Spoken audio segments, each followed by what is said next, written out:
We encourage you to hit the subscribe button right now so you can listen to more podcasts of Operation Truth. Ladies and gentlemen, we do want to hear from you, so we encourage you to email us directly at operationtruthofficial@gmail.com.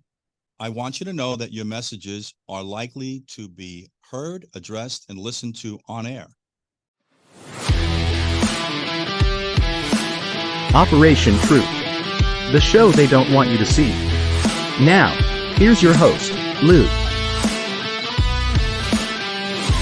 Hi, everyone. This is Lou Palumbo. With me, as always, is my co-host, Tom Fuentes.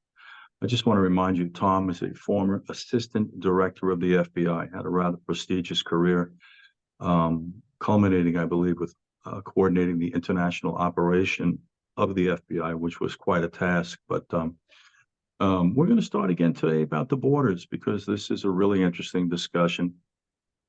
Independent of the fact that we're allowing 10 million people to access our country that we don't know who they are from all over the planet, literally putting this country at grave risk, there are other concerns and sensitivities attached to it. One of the things that's really troubling me is the fact that the government will not fund securing the border until the, I guess, Republican element of the government agrees to give the Ukraine $65 billion more, which I'd like Tom to speak about and after this next lead-in, which I'm going to give him. But there's something going on in the country today, and it reared its head in New Hampshire. And Tom, could you give us a little insight as to what actually took place there as far as what's important in America?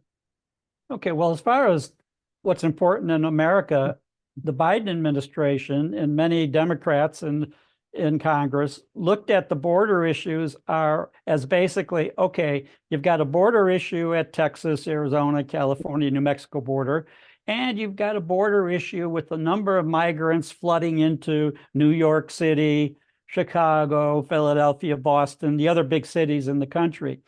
But I think they looked at it like, well, we're pretty secure politically in the heartland or in states that don't have big cities like New York and are far enough away from the border that they don't see the caravan roll up or the people being marched through the fields or any of that. Then all of a sudden, they start doing the polling. And normally, in most elections, if you go back to the Clinton election, his campaign manager, James Carville, had the famous saying, "It's the economy, stupid."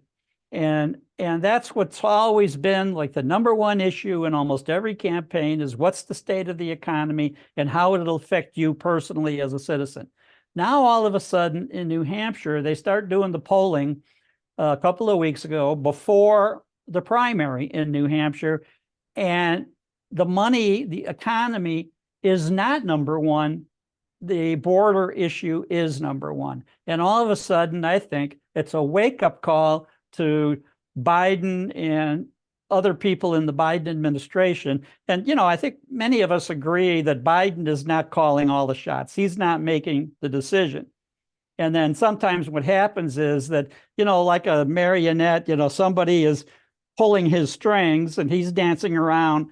And then occasionally the strings get tangled up and he can't make a sentence complete and all that. But in any event, suddenly the Democrats get a wake-up call and go, if this is the number one issue in New Hampshire, of all places, what about the rest of the country? We might lose the Senate. We might not keep, even close to being tied or having a majority in the House. And therefore, again, whoever's pulling the strings of Biden, he starts talking about, well, maybe the border is not secure. Maybe we do need to do something. So that starts this discussion with the House, basically, of, okay, I want $60 billion to go to the Ukraine.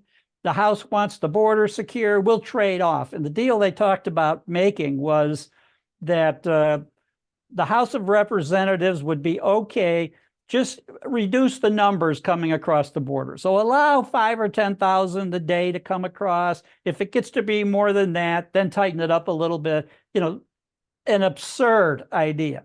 And that's why that's languishing right now. And we don't know where that's going to go. We don't know what the House and the White House will end up agreeing to do. But right now, whatever they decide is not good so far.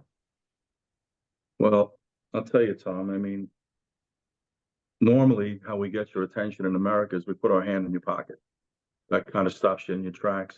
As Tom just pointed out, and this interesting revelation occurred in Iowa, and now it's occurred in New Hampshire. And that tells you something about the American public. And I highly suspect it's driven by the fact that they're afraid. I mentioned in the last podcast that during the hearings on impeachment of Mayorkas last week, I had two women came to the hearings. Mayorkas didn't have the decency to show up, which is quite telling of this individual. And one had a child die from fentanyl, and the other had a child raped by an MS-13 member and murdered. And now we're talking about your safety, which is a whole nother discussion. You know, we're quite a nation that we've evolved into a set of circumstances where if we don't have armed people like myself or Tom or anyone who's been from the law enforcement community, your children aren't safe to go to schools, go to malls, go to movie theaters, convene in large numbers at concerts. Why is there no accountability for why this country is in the condition it's in? What we've decided to do is just tell you one gigantic lie after another, which is what's going on. We talk about this thing with gun control. We don't tell you that the fact of the matter is the common denominator to every mass shooting happens to be mental illness and failed parenting. We lost a generation of children starting on April 20th, 1999. We've had firearms in this country since its inception. They talk about this heinous assault rifle. Colt was authorized to sell it to the civilians in the 1960s by the ATF. It skipped along 40 years without incident. Suddenly, you think we have a gun problem? No, let's mislead the public into thinking we have a gun issue. No, we have a mental health issue. We can go right on down the line. Look at this latest thing, Tom. I know I'm going off on a tangent with you, but it has to do with the overall manner in which this country is conducting itself. We got into this whole thing about electricity, electric cars. Guys, I just want to let you a little secret. We generate electricity through steam turbines, which are fossil fueled, which have nuclear energy, which is another word we don't talk to, which is, by the way out of this whole dilemma with fossil fuel, but we'll get into that another time. Wind and solar, right? Now, all of a sudden, in the past couple of weeks, in these extreme cold areas of our country, we've got the cars freezing up, you can't get in. The charging stations are freezing. We've come suddenly to the realization, and this is something I've known forever, that in cold weather, batteries deplete quicker. Hertz wants to get rid of 20,000 electric vehicles. The whole entire auto industry is pushing back on this electric. Why don't you just try telling us the truth? I don't think there's anyone in this country that isn't in favor of a cleaner form of energy, especially since it'll enhance the future of our children in this country. But let's be a little more truthful about this. You shut down the Keystone Pipeline. What do you tell us? The price of gasoline is Putin's fault. Correct me if I'm wrong, gentlemen. This is what came out of the president's mouth. So you're basically telling me that we positioned an adversary to have this type of influence in our nation and on our economy. Is that what you're telling me? It just goes on and on and on. And what I really find interesting is that neither side of the aisle has any intention of trying to promote anything that's going to benefit this country. We have a lot of posturing, a lot of rhetorics being thrown around. Tom, I hear this whole thing about, how many shell corporations and the millions of dollars that were transferred, and it's this. I mean, it just doesn't stop. But when are we going to pull the trigger and start to get this country into alignment? It's a real simple concept. One set of rules universally applied. I don't care if you're a Republican or Democrat. You put this country at risk like they're doing with the southern border. We have a problem. It's going unaddressed up till now. Well, suddenly, I cannot believe I heard the president of the United States, this administration, say he's going to close the border. Well, you better get on the same sheet of music with Mayorkas was telling you the border's secure, that we have operational control. That's just simply not true. There it is again, another lie. We lied about this whole withdrawal from Afghanistan, trying to make you think this was the most intelligent and effective way to withdraw from Afghanistan. We surrendered $85 billion in weaponry. We surrendered Bagram Air Base, which has an incredibly strategic importance for us in that region of the world. Worst of all the women that we keep pandering to that are really, sensitive about, being treated fairly, we took all of the women and young girls in that country, put them back in the hands of the Taliban and Al Qaeda. That's what we did, folks. And for anybody that thinks that's what Donald Trump's going to do, you are grossly mistaken. I suggest you listen to Mike Pompeo, because Mr. Trump, as crazy as he is, meant business. He said, deviate from this agreement we have. We know where you live. And unlike this administration, he has the resolve to go after you. That's why he's had such good relationships with foreign leaders like Putin and Xi and Kim Jong-un, who he brought to the table twice, I might note, not done by anybody before him. Any of his predecessors, and not in this administration. They're afraid of this guy, and rightfully so. Trump is a New Yorker. People don't understand New Yorkers. This is a very bottom line kind of guy that knows how to, I would say, govern the culture in a sense. But I do want to say one thing that he said, Tom. You may have heard him say about, if you go into a store and you steal, you should expect to get shot. That's not what we do, ladies and gentlemen. Just for the record, we don't shoot you over property. You may use deadly physical force when the life of another is in immediate danger and or yours, and it is the only means of addressment. We don't shoot you in the back when you're running out of Gap with shorts. I'm sorry, folks, that's not what we're doing. I don't know who's coaching the president. I don't know if he's listening to anyone, quite candidly, but we're not doing that. So, Tom, we talk about a broad array of topics here. I mentioned before I wanted to get into this thing with the Ukraine because this just assaults your sense of decency. Can't seal our southern border unless we agree to give $65 billion to the Ukraine. Tom, would you remind us where that money goes, by the way? Well, everything. We fund the government of the Ukraine. That's all the government employees' salaries, their pensions, their military, health care, everything that a government does for its own citizens that costs money, we do that for them. So that's why many pundits have called the Ukraine for the last 3 years of the Biden administration that it's the 51st state in the United States, because we do more for the Ukraine actually than we do for many of our own states. And you can go back to different disasters that have happened in the US and the fact that our government did next to nothing for the people who were victimized of it, whether it was East Palestine in where the railroad accident was in Southeast Ohio, or whether it was the damage in Hawaii to the homes where the government says, okay, we're going to give each homeowner $750 or something. They may have lost $1 million worth of property. Didn't matter. We're going to give them $750. So realistically, not doing anything for people in this country that have actually experienced a disaster actually would be deserving of some type of aid, some type of assistance from the federal government. We don't have it. So that's where the problem is. But the discussions now about the border and about, what we're going to do and what money to Ukraine and all that, these politicians in Washington really, really exemplify the old saying, when all is said and done, more is usually said than done. So we talk and talk and talk, and then they don't do anything that they ought to do. I think that, Tom, I think that's on both sides of the aisle. Would you agree? I don't think this is just something. No, because to it's more Democrats. important with who's in power. So if you have the White House and if you have the majority of the Senate and almost tied in the House, no, that matters. That gives the Democratic Party tremendous leverage over anything the Republicans want to do.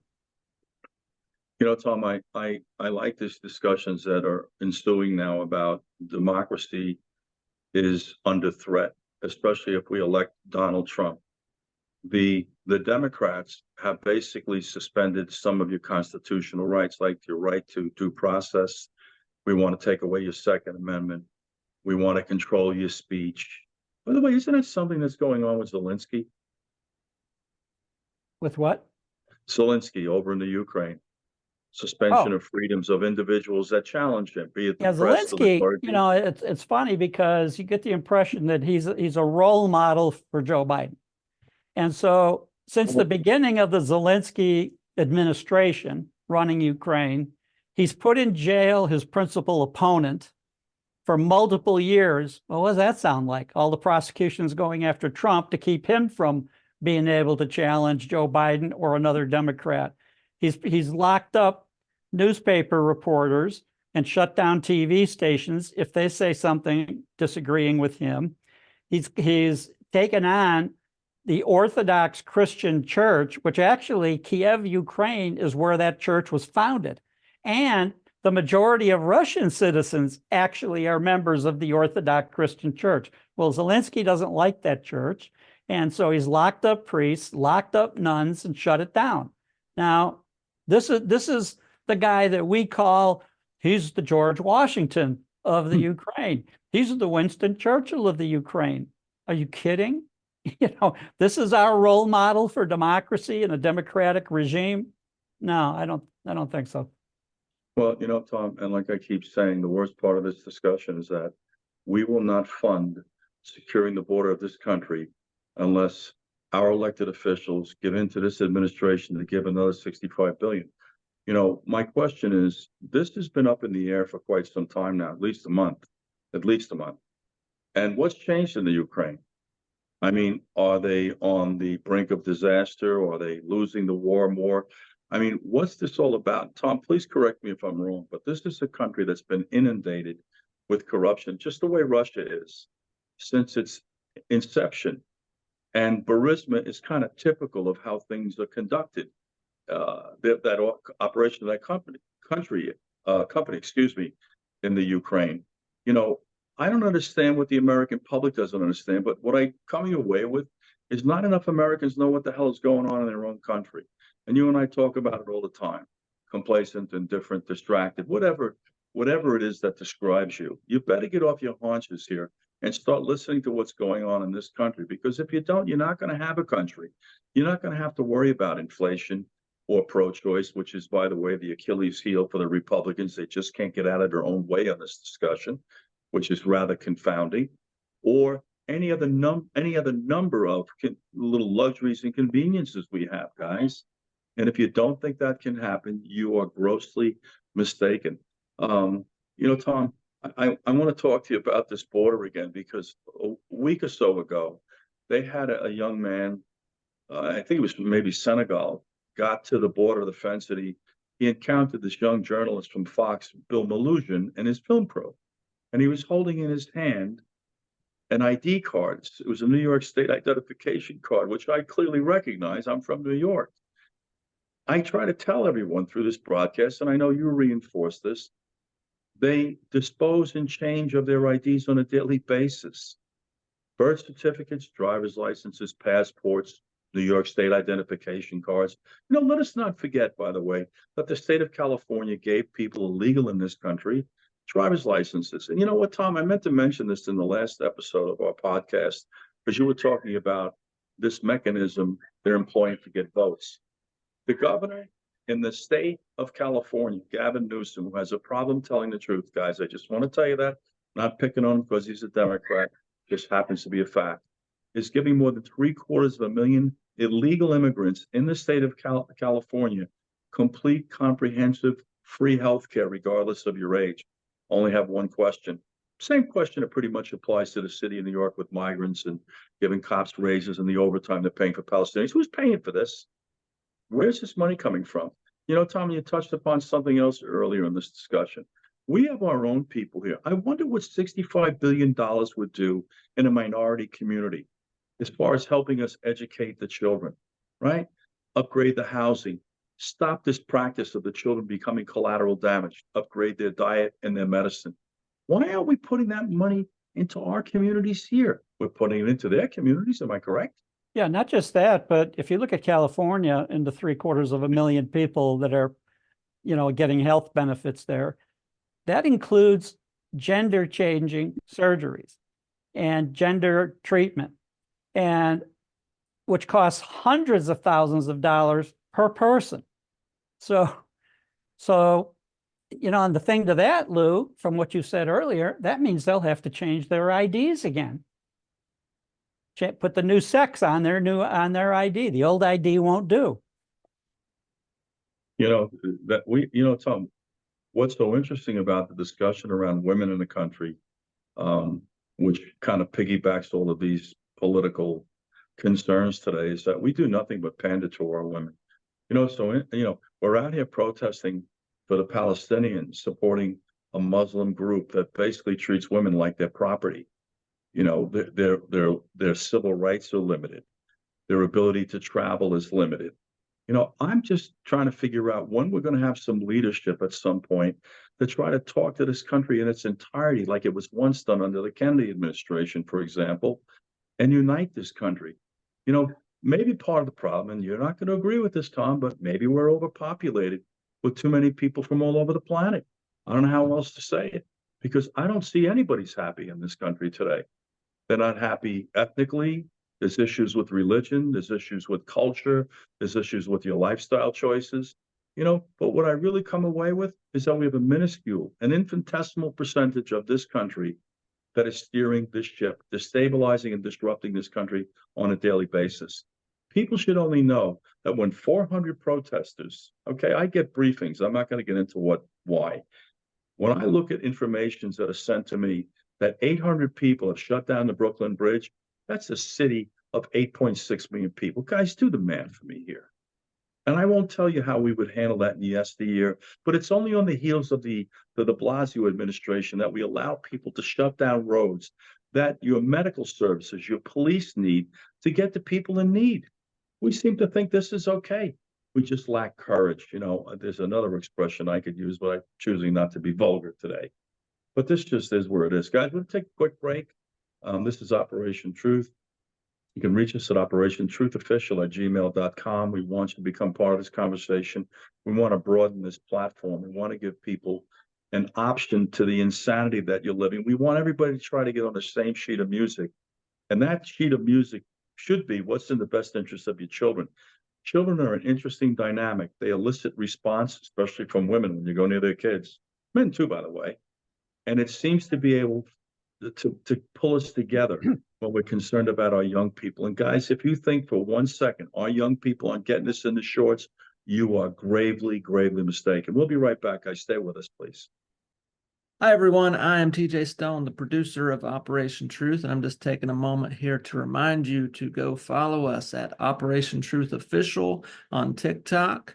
And you can find us at Operation Truth Official on Facebook. We're on Instagram. We don't do as much on Instagram for reasons.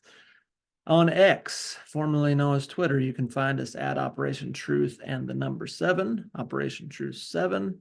And always email us at operationtruthofficial@gmail.com.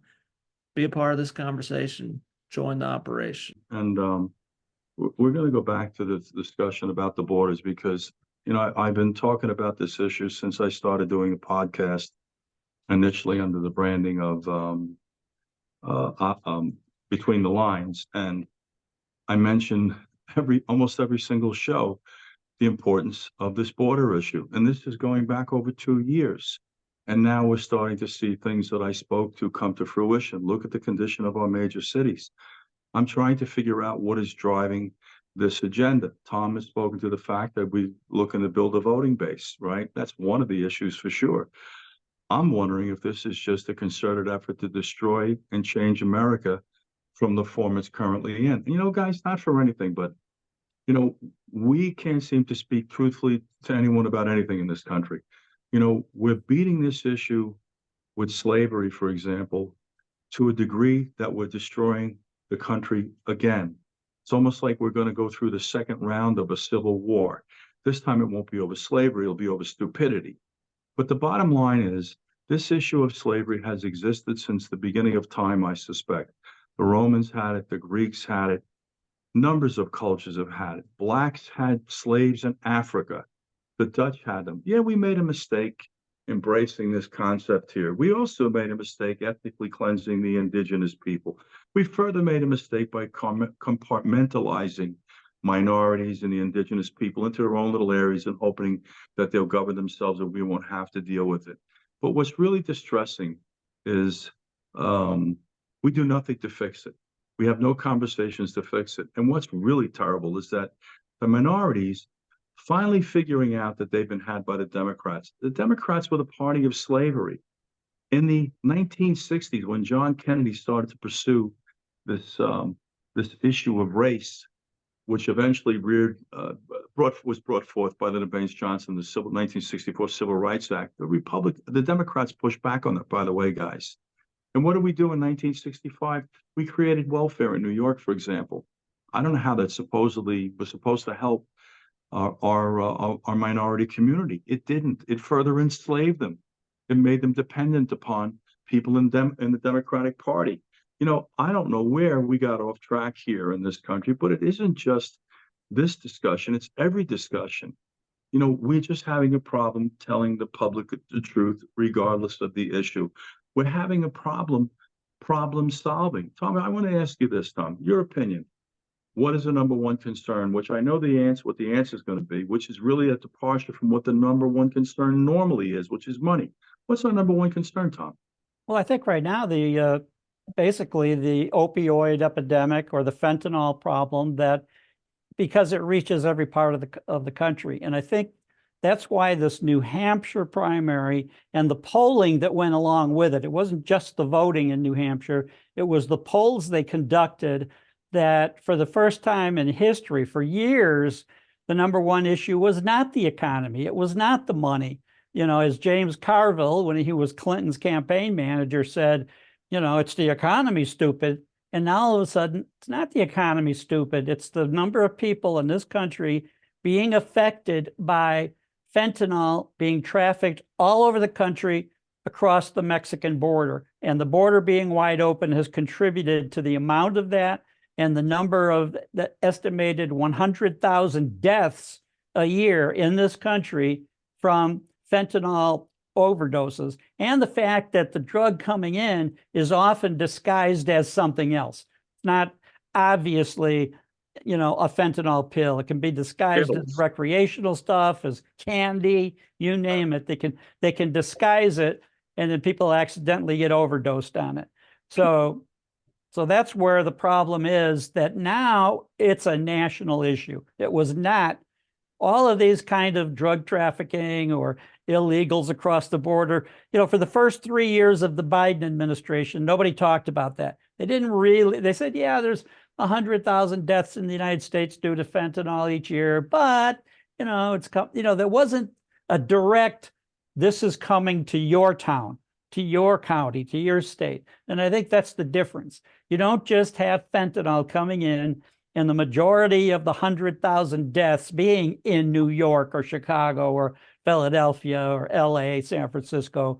It's in a remote state like New Hampshire that doesn't even have a big city. And suddenly that ends up being the top concern of people in New Hampshire, the drugs coming across our border and the open border. And that tells the Democrats, if it can become the number one issue in New Hampshire, what about the rest of the country? What about the Midwest states? What about the Western states? All of these states that aren't in close proximity to the Texas-Mexico or Arizona-Mexico border. And that's what I think has suddenly scared a majority of Democrats, and given them a wake-up call that this is coming. And I think what's going to be very interesting is that Iowa and New Hampshire is the beginning of the primary season. This is going to now go on almost weekly from now till the middle of summer when they have their conventions. Is this going to come up when they have primaries in 2 weeks in South Carolina, let's say, or later when it's in Midwest states or Southwestern states? That's going to be the difference here, is if this keeps coming up as one of the top issues for the American public, that this is going to really, really affect the Democratic Party and their ability to hold the White House, the Senate, and close to holding the House of Representatives. You know, Tom, I sense a little bit of panic on the part of the Democrats also, because suddenly they're hard pressed to get this immigration bill passed. And we're listening to the president say he wants to close the border. I don't know where this came from, but what I like is that they're here, and I'm not saying this because I'm a Republican. I'm just telling you the truth. I'm not a Republican, by the way. That this is the byproduct of the Republicans and their lack of willingness to come in and sit down and negotiate on this bill that would fund securing the border. You know, you have to keep in mind, ladies and gentlemen, that item should be singled out and negotiated separate than anything else, separate from aid going to Israel, separate from aid that is going to the Ukraine. This is your country. Why are we negotiating for its safety? You know, I'm starting to look at the government and tragically believe that we are morally bankrupt. That's what it's coming down to. There is no way that they cannot be aware of what this border policy has translated to in this country. By the way, guys, just listen to the Democrats. Listen to the Democrats in New York, Chicago, Denver, Austin, Texas, Seattle. It's across this country. The Yuma sector, the governor of Arizona, Hobbs, El Paso's mayor, who's a Democrat, declares a state of emergency because of the border issue. I mean, who is steering this ship is the question, and how can they be so oblivious to what stares you in the eyes? Is this Obama? I mean, do you have that much hatred for this country? Just an open-ended question. And I got to tell you something interesting. I voted for this guy because they picked Sarah Palin as a vice president. I would not give her a vote. She didn't deserve to be in the White House, much the same way Kamala Harris doesn't, guys. Kamala Harris doesn't. You have to know something. Tom and I are not Republicans. We're not Democrats. We're Americans first and foremost. We're fathers. I believe Tom, in his set of circumstances, might be a grandfather. TJ's a father.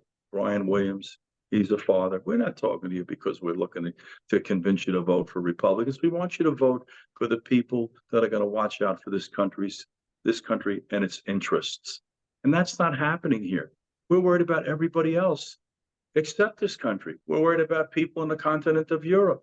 We're worried about people all over the planet that want to converge on our southern border and come in. And guys, not for anything. It isn't 6 or 7 or 8 million people. It's well in excess of 10 million people have come into this country. Every now and then we get a little glimpse, and Tom, you can correct me if I'm wrong on this, that we have an issue at the northern border. Am I correct, Tom, in that statement? No, that's correct. You know, and evidenced by the fact that Maine is commenting that they've got a housing complex that they're filling with migrants. Guys, I remind you of this also, and I brought this up in prior podcasts. It's certainly worth listening to.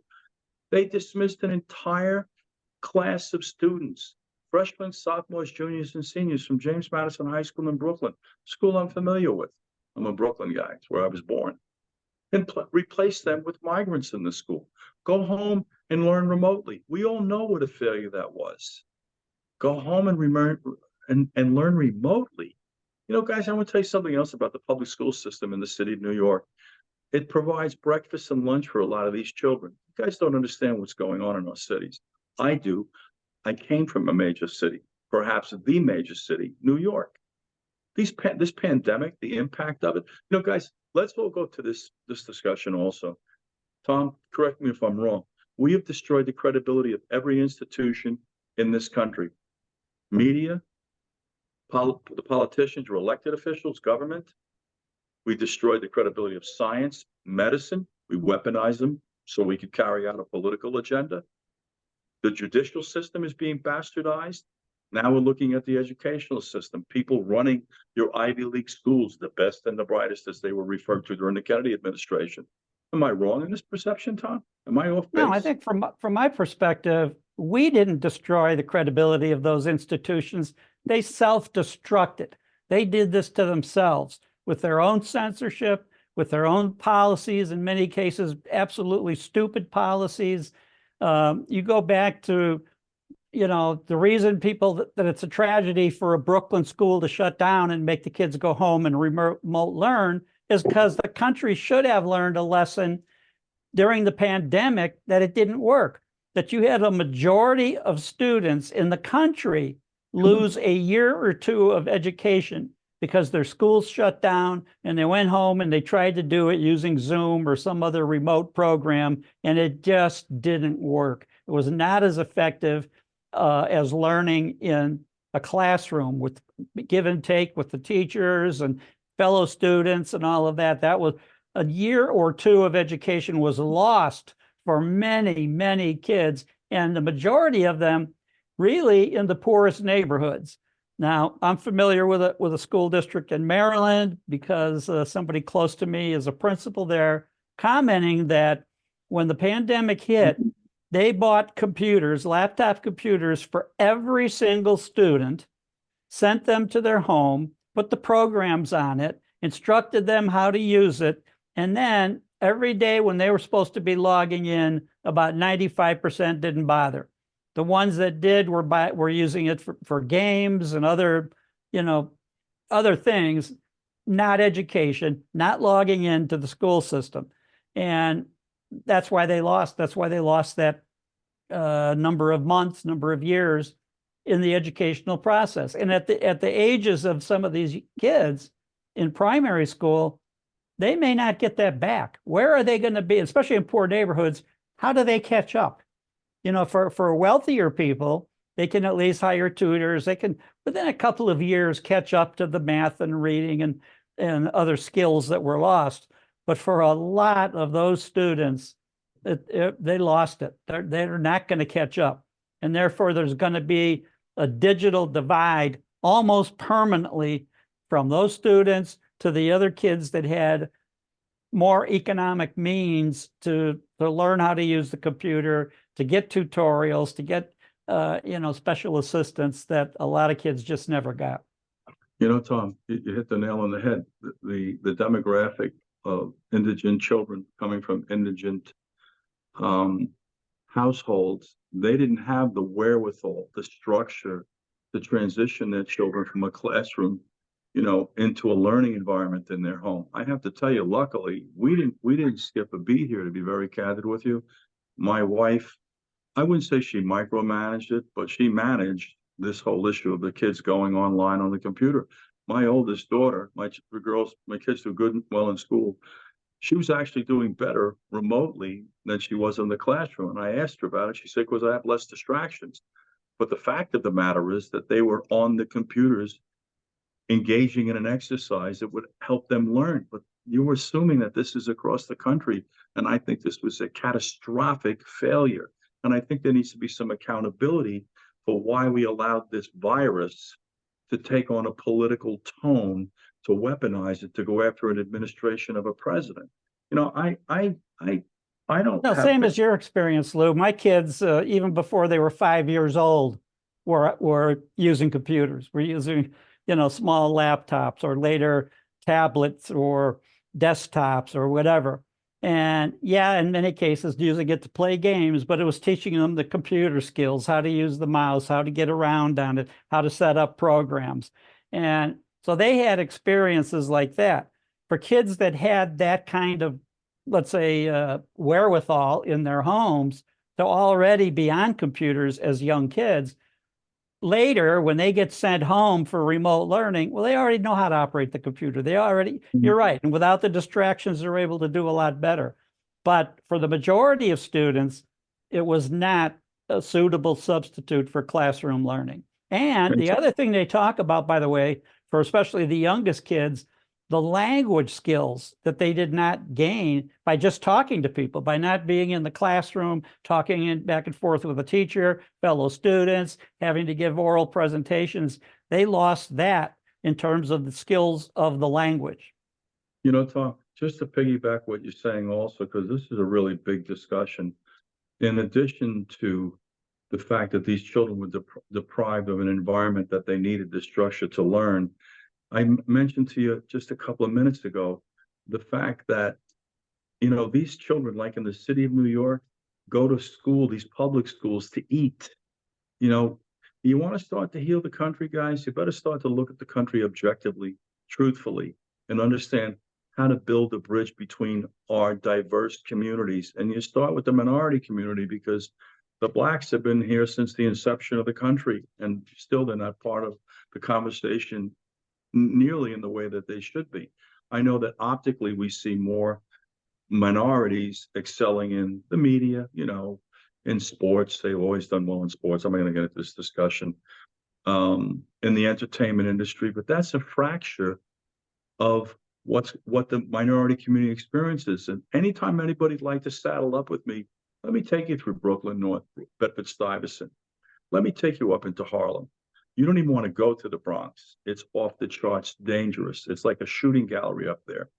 At some point, you got to start taking these billions of dollars and investing in the communities here, starting with our minority community.